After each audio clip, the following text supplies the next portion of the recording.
उपासना। Jail की मजबूत सलाखों के पीछे जमीन पर बैठी कालीन बुनती उपासना को मैंने पुकारा तो वो अपनी जगह से ना हिली ना डुली, बस यूं ही बैठी रही, शांत स्थिर, जैसे मैं उसका कोई आत्मीय नहीं, कोई अजनबी हूँ। हालात इंसान को किस तरह बदल देते हैं, मैं सोच रहा था। सुंदर सलोनी उपासना की दूधिया त्वचा लाल बादामी सी हो चली थी, हाथ पैर खुरदुरे, फिर भी वो बेहद खूबसूरत लग रही थी।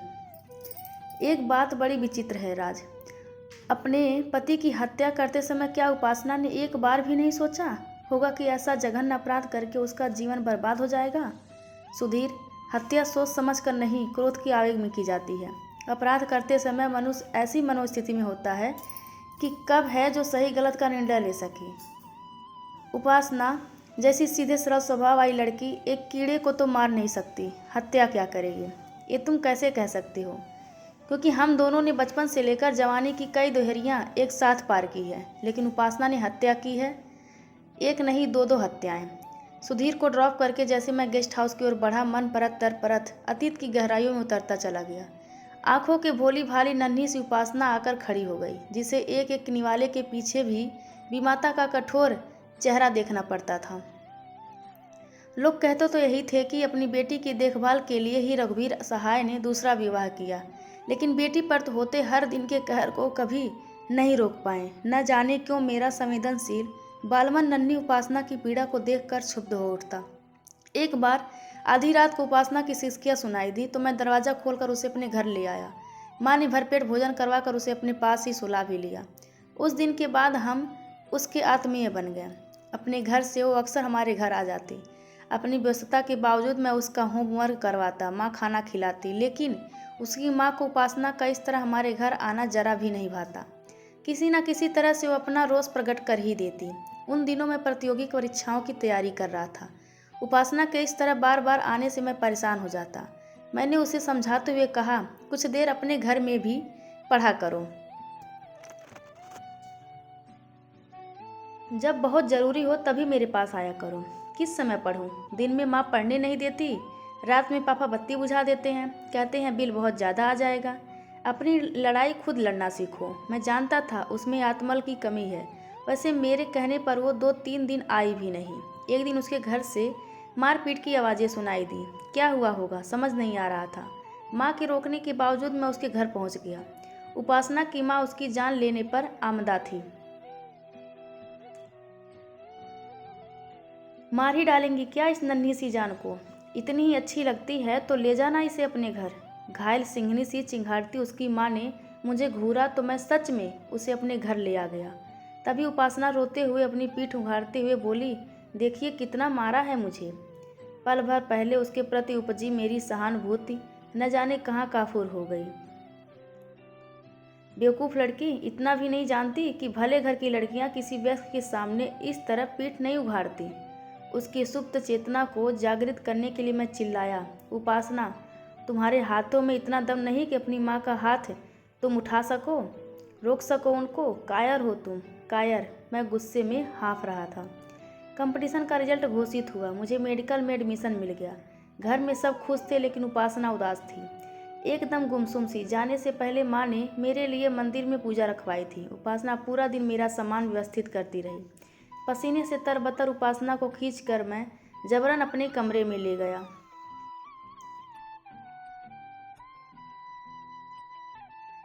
अपने पसीने से भीगी हुई हथेली में मेरे हाथ कसकर भींचकर वो बोली, तुम्हारे जाने के बाद मैं बिल्कुल अकेली हो जाऊंगी राज।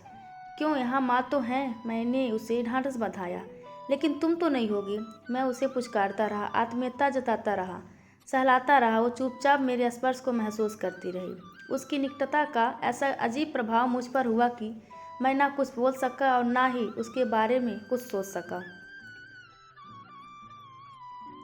बस काफ़ी देर तक उसको चेहरे को सहलाता रहा। नितांत सुना घर और साए साए करती वो दोपहरी उस भ्रम में, उस उम्र में पहली बार किसी लड़की का सामीप्य भला लगा था मुझे। 5 वर्ष तक हॉस्टल में शिमला तक की आवाजाही निरंतर बनी रही।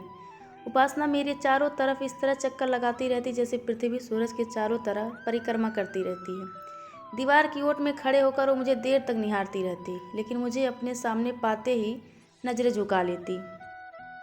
मेरी उंगलियों की छुअन मात्र से वो सिहर उठती थी। मर्यादित जीवन चाहे उसे मैं मुझसे दूर रहने के लिए चाहे बांध क्यों ना करता हो, लेकिन मुझे देखते ही उसकी दबी ढकी इच्छाएं साकार रूप ले लेती। बाहर लॉन में हरी धूप के ऊपर पेड़ों के झुरमुटे के बीच या फिर माँ के सो जाने के बाद बंद कमरे में उपासना मेरी आंखों में अपने संभावित भविष्य के प्रश्न ढूंढा करती।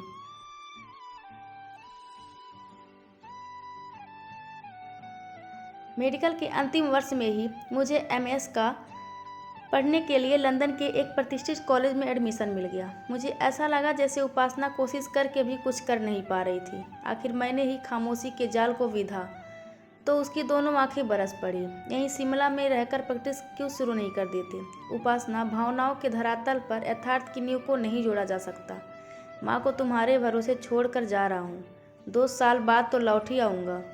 लंदन आकर मेरी मुलाकात इला से हुई। मेरी तरह वो भी भारत से एमएस करने के लिए आई थी। सुंदर कॉन्फिडेंट इला का मानसिक स्तर मेरे ही समरूप था। धीरे धीरे हमारी दोस्ती ने प्रेम का रूप ले लिया। बरसात की ओर खनकती बरसाती, भीगी भीगी रातें, बिजली का कौंधना, बादलों की टंकार, सब कुछ बेहद आनंददायक लगता। प्रेम का घरौंदा बनाकर हमने अपने चारों तरफ ऐसे स्वप्निल संसार की कल्पना कर ली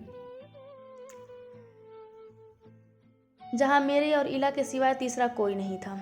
घर से माँ की चिट्ठियाँ लगातार आती रहती। उनकी हर चिट्ठी में उपासना की तारीफ होती। मैं भी माँ की तरफ से निश्चिंत रहता। 2 वर्ष कैसे बीत गए पता ही नहीं चला।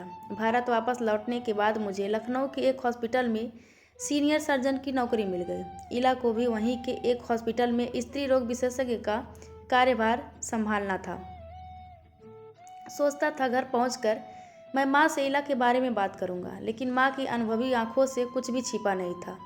मेरे व्हाट्सएप और वीडियो कॉल से ही उन्होंने इला के प्रति मेरी घनिष्ठता और प्रेम का अनुमान लगा लिया। घर पहुंचा तो वंदनवार सजे हुए थे। ढोलक की थाप पर औरतें बधाई गा रही थीं। पकवानों की खुशबू से आंगन महक रहा था। शादी के कार्ड भी छप चुके थे, लेकिन मेरी तो जोड़ी आंखें उपासना को ढूंढ रही थी। आजकल वो यहाँ नहीं रहती। माँ ने मेरी उत्सुकता का संवरण किया। फिर कहाँ रहती है? नहीं मालूम, हैरानी सी हुई। माँ उपासना का इतना भी विश्वास नहीं पा सके कि बेटे के प्रेम प्रसंग की खबर तक उसे सुना सके। लखनऊ पहुंचकर नया क्लिनिक और नए जीवन साथी के साथ शिमला की यादें धूमिल पड़ने लगी। एक दिन लखनऊ के सिटी क्लब की नए साल की पार्टी में उपासना अचानक मिल गई। नाभि दर्शाती शिफॉन साड़ी, कटे हुए बाल, गहरा कटावदार ब्लाउज पहने, एक हाथ में शराब का गिलास और दूसरे हाथ से सिगरेट का धुआं उड़ाती फर्राटेदार अंग्रेजी बोलती। जब वो डांस फ्लोर पर आई तो कोई आसक्त निगाहें उसके नग्न शरीर पर रेंगने लगी। सुना है धंधा करती है, कहीं से आवाज़ आई तो लगा किसी ने पिघला शीशा उड़ेल दिया हो कानों में मेरे। रात को 2 बजे हम घर पहुंचे तो गुलाबी नाइटी में लिपटी मेरी बाहों में सिमटी इला बोली, छी, सफलता पाने के लिए कोई औरत इतनी गिरी हुई हरकतें भी कर सकती है। इला, जब तक किसी के बारे में पूरी जानकारी ना हो स्टेटमेंट नहीं देनी चाहिए। जानती हो कौन थी? उपासना थी। वो अविश्वास से मेरी तरफ देखने लगी, क्योंकि लंदन में मेरे द्वारा दिखाया गया उपासना का चित्र कहीं से भी इस मॉडर्न लड़की से मेल नहीं खा रहा था। यादों के बियाबान से निकला तो आंखें मूंदने लगी। अगली सुबह शिमला पहुंचते ही मैंने सुधीर के ऑफिस फ़ोन मिलाकर अपना कर्तव्य दिया। सुना है उपासना का पति प्रेमचंद अच्छा इंसान नहीं था।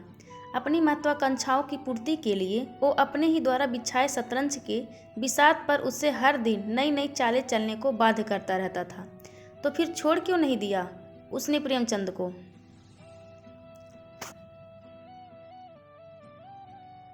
सुधीर की इस बात में दम था।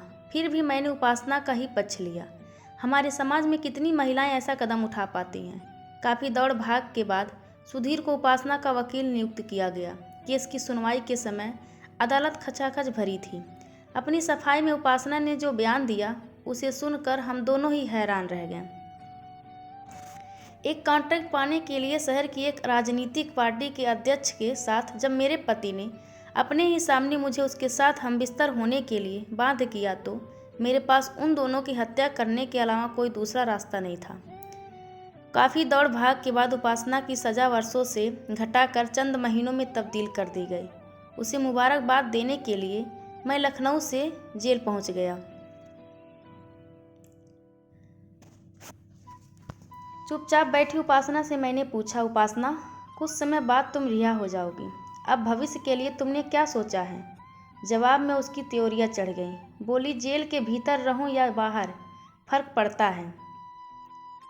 मतलब प्रेमचंद की सज़ा तो मैंने उसका कत्ल करके दे दी, पर उस व्यक्ति को क्या सज़ा दूं जो बरसों तक एक भोली भाली दुनियादारी से अनजान लड़की के प्यार और सहानुभूति का मजाक बना के रख दिया और भावनात्मक बलात्कार करता रहा, कभी बंद कमरे में, कभी पेड़ों के झुरमुट के बीच। मानती हूँ उस व्यक्ति के दृष्टिकोण में धीरज प्रदान करने की वो अनूठी शक्ति थी, लेकिन उस लड़की का क्या दोष था? राज, वो तो हर पल इसी उम्मीद में जीती रही कि उसे भोगने वाला वो व्यक्ति एक दिन सेहरा बांधकर उसे ब्याह कर ले जाएगा। उपासना ने मेरे हाथ अपनी पसीने से भीगी हथेलियों में कसकर खींच लिए। अगर उस लड़के ने उसका हाथ थाम लिया होता तो वो इस तरह घर से बेघर ना होती, न ही ये सब हुआ होता। मैं पश्चाताप की आग में सुलगने लगा, अब भी सुलग रहा हूँ। उपासना के इस सवाल का जवाब न तब मेरे पास था और न अब ही है। काश अपनी भावनाओं का प्रदर्शन मैंने किसी और तरह से किया होता। तो दोस्तों, यह सामूहिक बलात्कार की दर्द भरी कहानी आप सबको कैसी लगी? कृपया कमेंट करके ज़रूर बताएं और चैनल को लाइक, शेयर और सब्सक्राइब करना बिल्कुल ना भूलें। धन्यवाद आप सबका।